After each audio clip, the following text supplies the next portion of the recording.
YCP ప్రభుత్వంలో 5 ఏళ్లుగా MLC పదవి అనుభవించి ఇక్బాల్ ముస్లింలకు ఏమి చేశాడో చెప్పాలని, పదవులు లేకున్నా సేవలు అందించవచ్చని SMB foundation chairman S Mahaboob Pasha మాజీ ఎమ్మెల్సీ ఇక్బాల్ను సూటిగా ప్రశ్నించారు.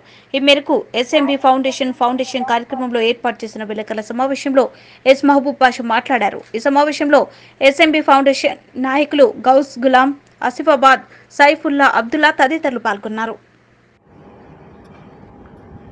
అడ్వాన్స్గా రంజాన్ పండుగ శుభాకాంక్షలు తెలుపుతూ, అదేవిధంగా ఎండలు విపరీతంగా ఉన్న అందరూ ఉపవాసాల్లో పాల్గొని పూర్తి ఉపవాసాలు ముగింపు దగ్గరికి వచ్చింది.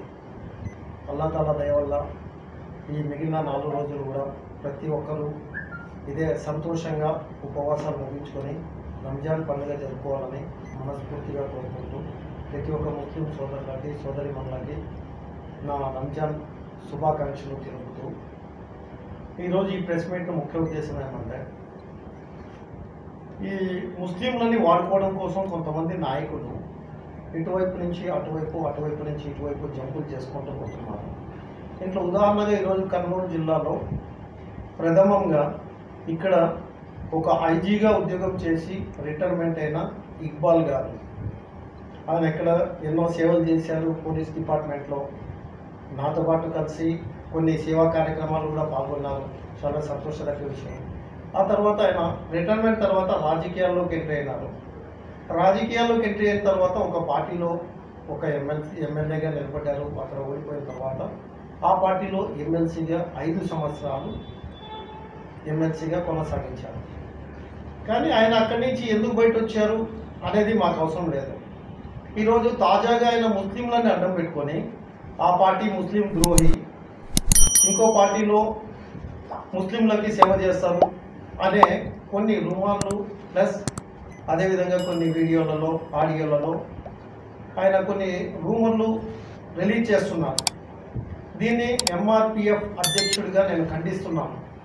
అయ్యా ఇక్బాల్ గారు, 5 సంవత్సరాలు మీరు ఎమ్మెల్సీగా ఉన్నప్పుడు ఏ ముస్లింకి ఏం చేశారో ఒక్కసారి మీరు చెప్పండి. నేను ఈ సభాముఖంగా మిమ్మల్ని ప్రశ్నిస్తున్నాను, అదేవిధంగా ఈ మీడియా ముఖంగా మిమ్మల్ని ప్రశ్నిస్తున్నాను.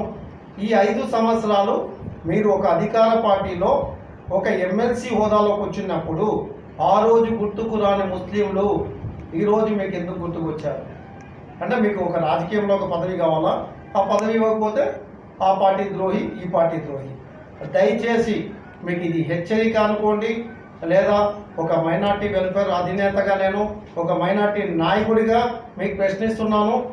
మీరు దయచేసి ముస్లింలకు ఇలాంటి ప్రలోభాలు పెట్టి ఓట్ల కోసం రోడ్డుపైకి రాబాకండి. మీకు సేవ చేయాలని అనుకుంటే మా తోడు రండి. మా ఎంఆర్పిఎఫ్లో మా పక్కన మిమ్మల్ని కూర్చోబెట్టుకుంటాం. స్వచ్ఛందంగా మా ముస్లింలకు సేవ చేస్తాం రండి. కానీ దయచేసి ఇట్లాంటి నీచపు రాజకీయాలు మీరు మానుకోండి. ఎందుకంటే మీరు ఒక హోదా కలిగిన అధికారిగా రిటైర్మెంట్ అయ్యారు. అదేవిధంగా 5 ఏళ్ళు మీరు ఎమ్మెల్సీగా చేశారు. అంటే ఆ రోజు మీరు ప్రశ్నించడానికి ఎందుకు భయపడ్డారండి? అంటే 5 సంవత్సరాలు మీరు ఎమ్మెల్సీగా ఉన్నప్పుడు మీ అధికార పార్టీనే మీరు ఉన్నప్పుడు అధికార పార్టీ ద్వారా మా ముస్లింలకు ఈ విధంగా జరుగుతుంది కాబట్టి మా ముస్లింలకు ఇది చేయండి అని ఎందుకు ప్రశ్నించలేదు?